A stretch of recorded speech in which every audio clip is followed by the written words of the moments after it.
Draco's eagle owl was given a decent workout in the coming days as Draco and Granger negotiated back and forth on a few of the recommendations that he'd made. She suggested that some of the measures were positively draconian, pun intended, do forgive me, and tried to push back on them, with an especial focus on the home visit for personalized warding. Eventually, Draco pulled out his most severe quill and composed the following. Granger, Shacklebolt's orders on the warding of the Granger domicile aren't up for negotiation.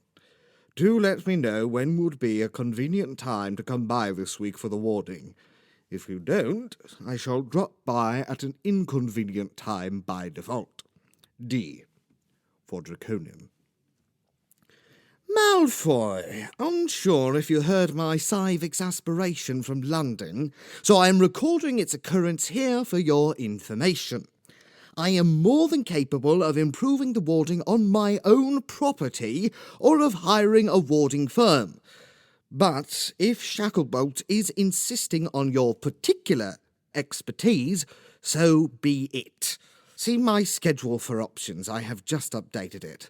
NB, they are very few. Tuesday evening looks the most promising, but I will be the doctor, muggle healer, on call at the local surgery and may have to leave in the middle. H. Granger, I know what a doctor is. D.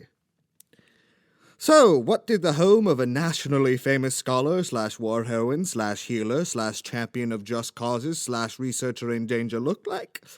A modest sort of cottage in Cambridgeshire, as it happens. 3 bedrooms, at Draco's best guess. Granger stood at the gate. As he approached from his apparition point, she waved her wand to allow him to pass whatever preliminary ward she had set up.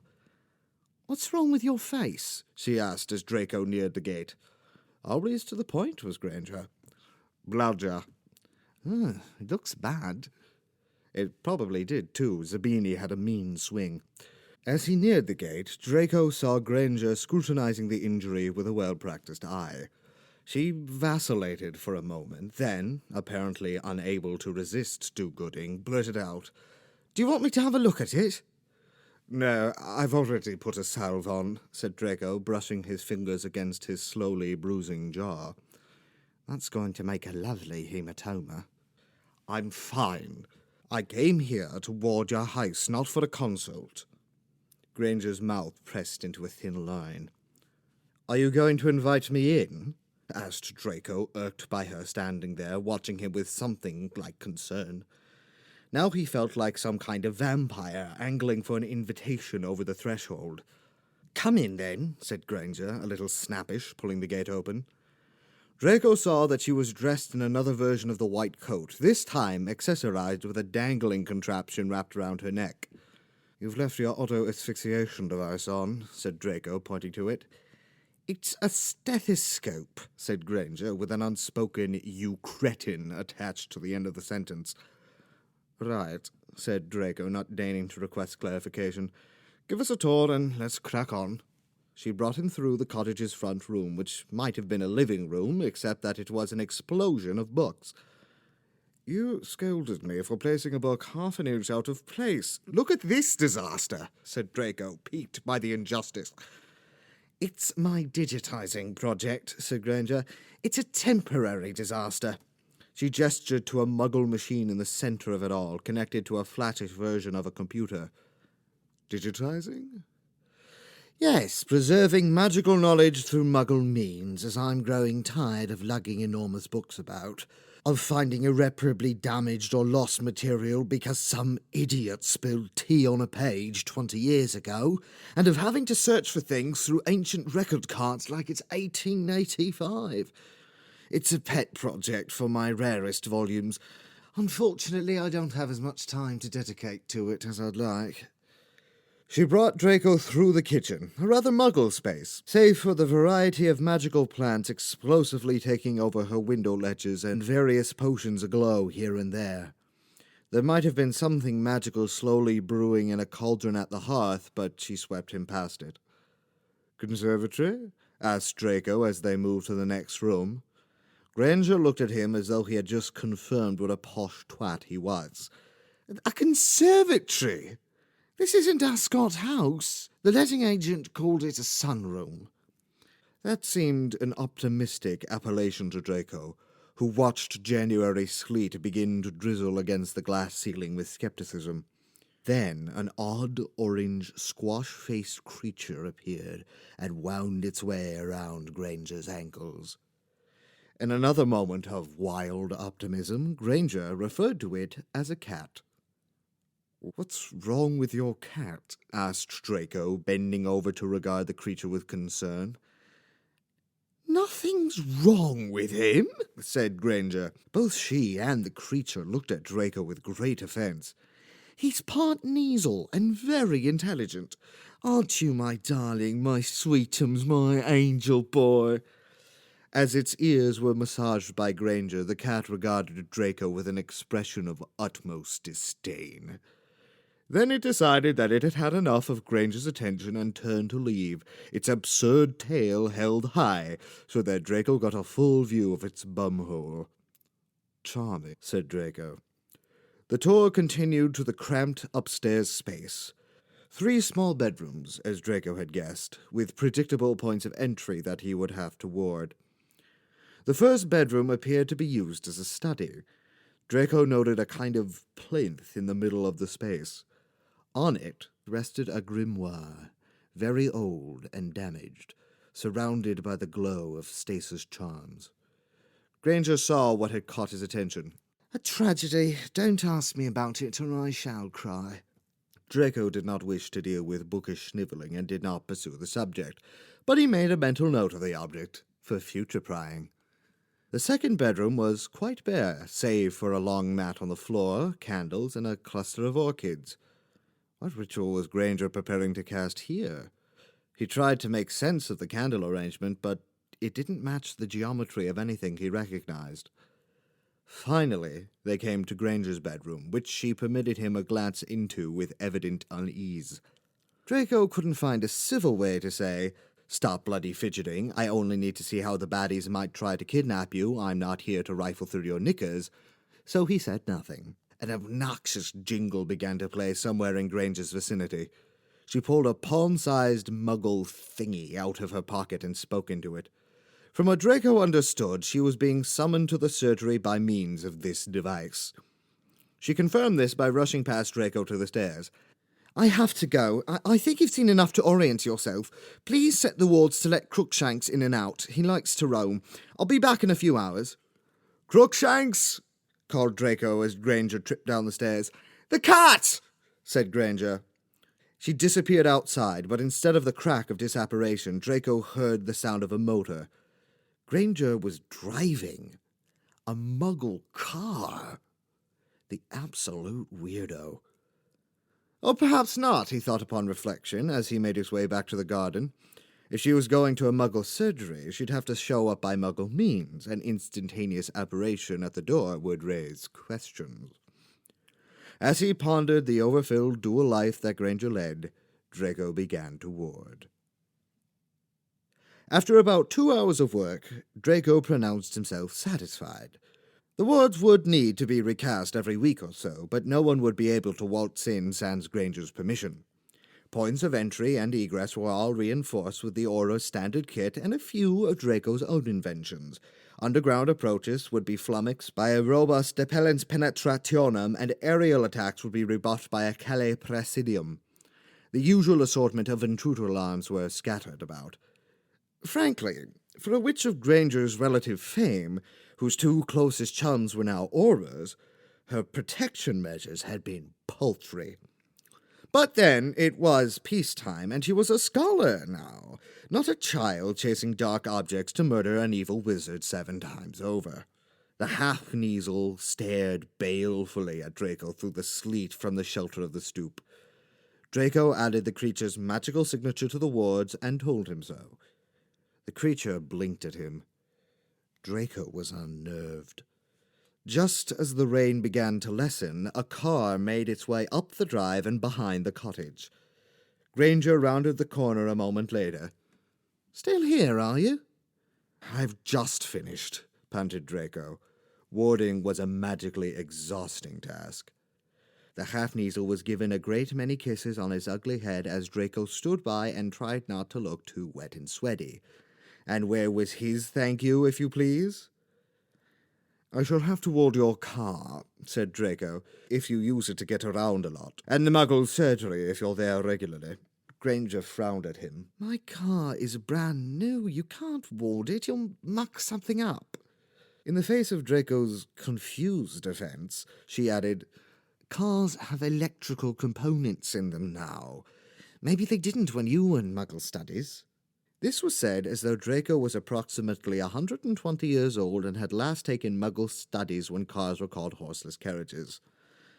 "I'll bung a sneakoscope in the glove box," said Granger. For someone so clever, she certainly was an idiot.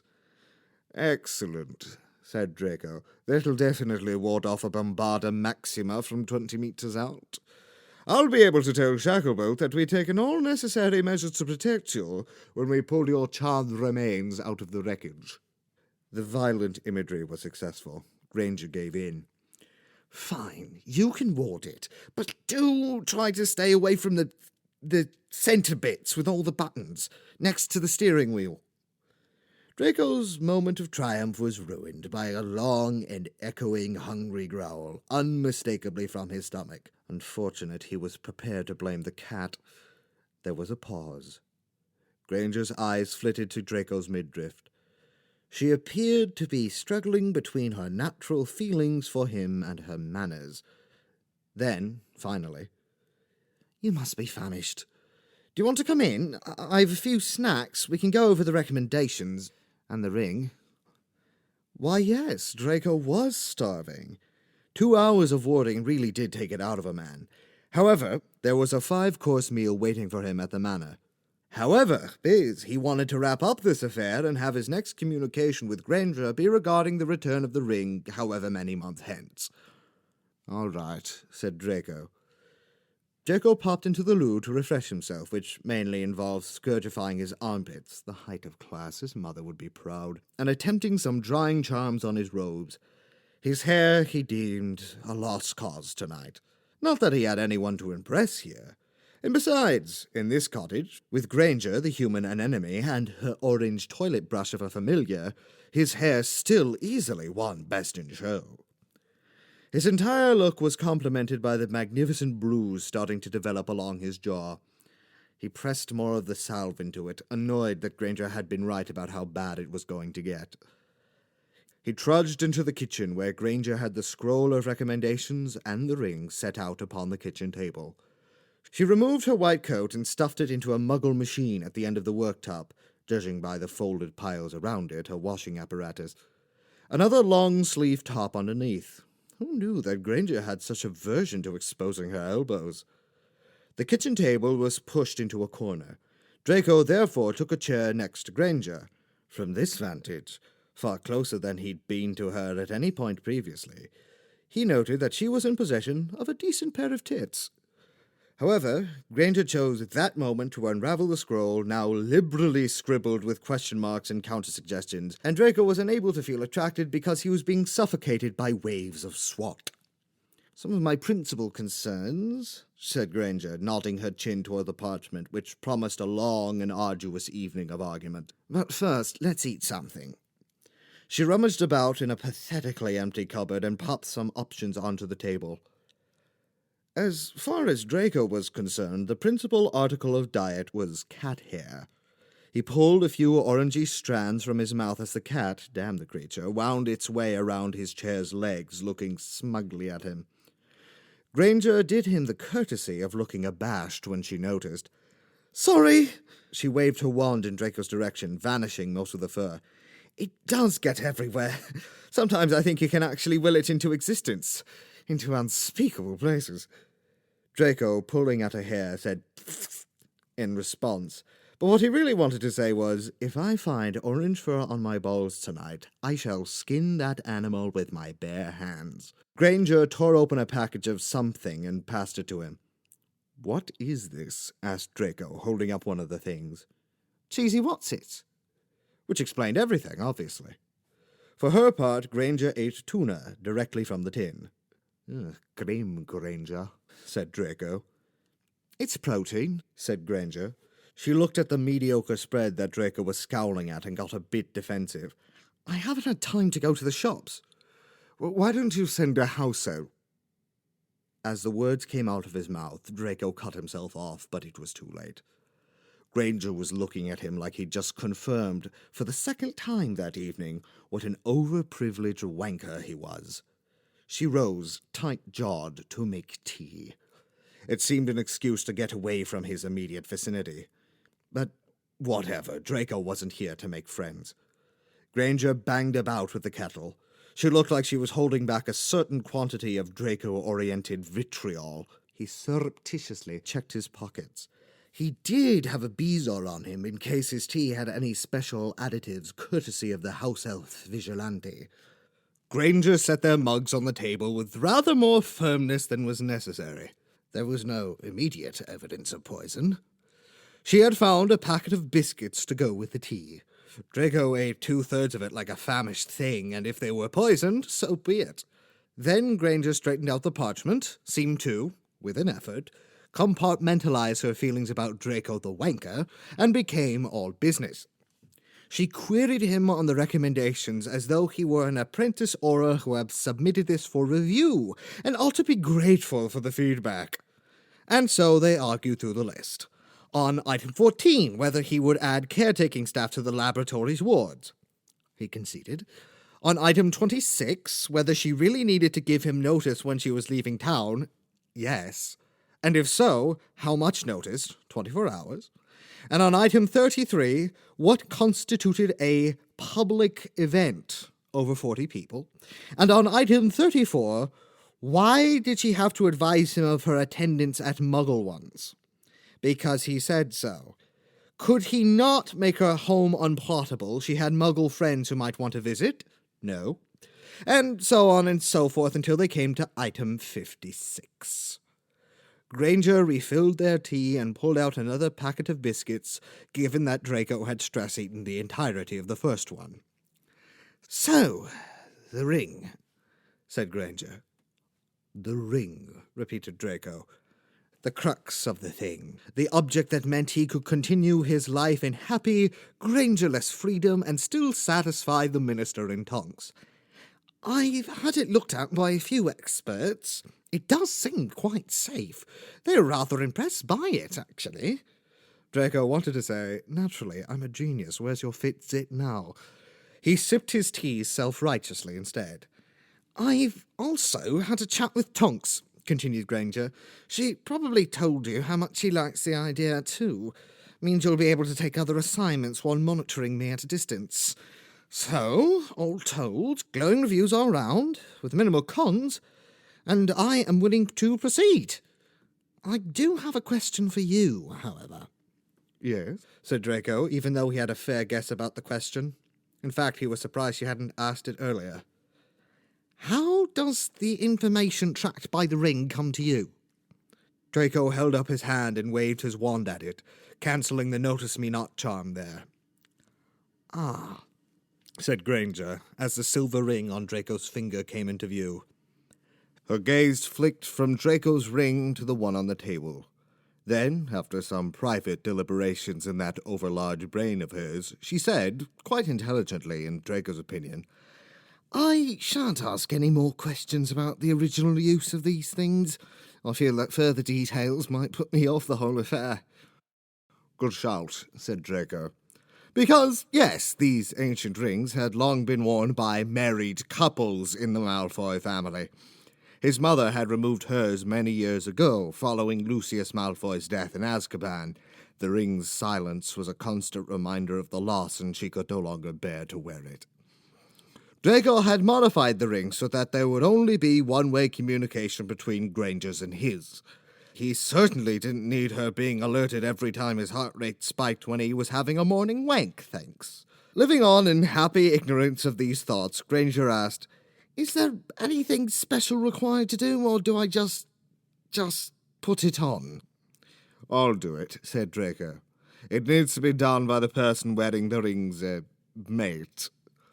He tried to be gruff and businesslike about it, but there are very few things in the world as unbusinesslike as a man putting a ring on a woman's finger, and it was awkward despite his best attempts. He wondered if Granger found it as awkward as he did. She was studying the kitchen wallpaper, a tint of pink high on her cheeks. Her hand was small in his, and delicate. The ring went on effortlessly. He felt the kind of enlivening of the ring on his own hand. It had someone to talk to now. "The distress beacon is activated by twisting it 3 times around your finger," said Draco to break the silence.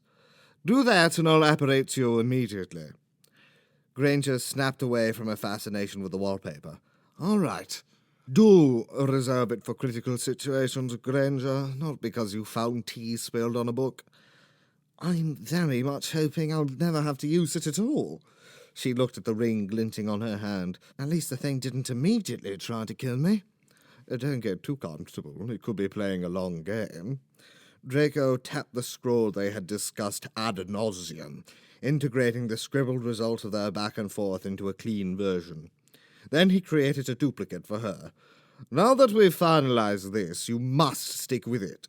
We've established a duty of care, and I'd rather not be dragged in front of the Wizengamot for professional negligence resulting in the death of the great Hermione Granger." "I understand," came the great Hermione Granger's serious reply.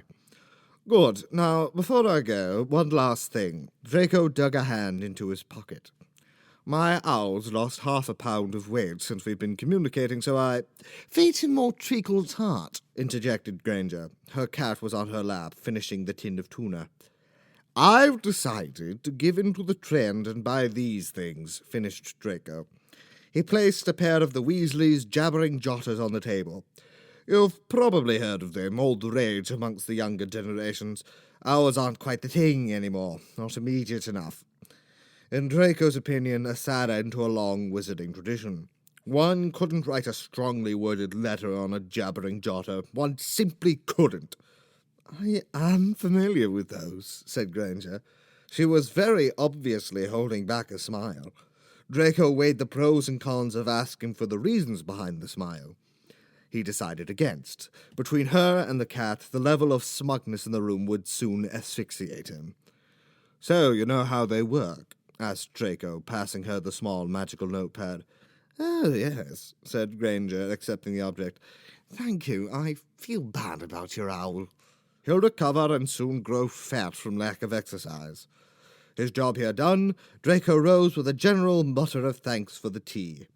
Granger replied with some sort of inaudible word of gratitude for the warding.